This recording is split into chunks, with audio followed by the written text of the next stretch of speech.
விருச்சிக ராசி அல்லது விருச்சிக லக்னக்காரர்களுக்கு உங்களுக்கு இது ரொம்ப ஒரு பொற்காலம் அப்படின்னே நம்ம சொல்லலாம். அதிசார குரு அவருக்கு திரிகோணத்துல சந்திரனும் சனியும் இருக்கிறது அப்படிங்கிறது ரொம்ப ஒரு அருமையான ஒரு சேர்க்கை. இது அருமையான ஒரு பிளேஸ்மெண்ட். இந்த வாரத்தின் ஆரம்பத்திலேயே சந்திரன் உங்களுடைய ராசியில தான் அவருடைய பிரயாணத்தை தொடங்குறார்.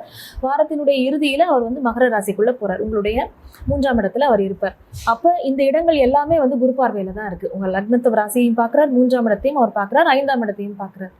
பல ஜென்மங்களில் சேர்த்த புண்ணியத்தின் பலன் அப்படிங்கிறது இந்த வாரத்துல நீங்க அறுவடை பண்ணிக்கலாம்.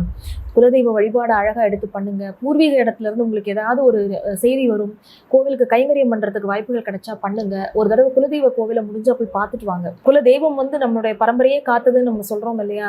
அது என்னென்ன உங்களுக்கு வாழ்க்கையில உங்களுக்கு அருள் தரணும், வரங்கள் வழங்கணும் நீங்க எதிர்பார்த்தீங்களோ அது எல்லாத்தையும் நீங்க தெய்வத்திடமிருந்து பெறலாம். கடவுளை நேர்ல உங்களுக்கு ஆசீர்வாதம் கொடுப்பார். இது நாள் வரைக்கும் உங்களுக்கு ஒரு என்னுடைய திறமைக்கேற்ற அங்கீகாரம் இல்லை, என்னோட உழைப்புக்கேற்ற ஊதியம் இல்லை, என்னை யாரும் மதிக்கல அப்படின்னு நிறைய மனக்குறைகளோட தான் விருச்சிக ராசி விருச்சிக லக்னக்காரர்கள் இருந்திருக்கீங்க. அது எல்லாமே இப்போ மாறக்கூடிய காலகட்டம்.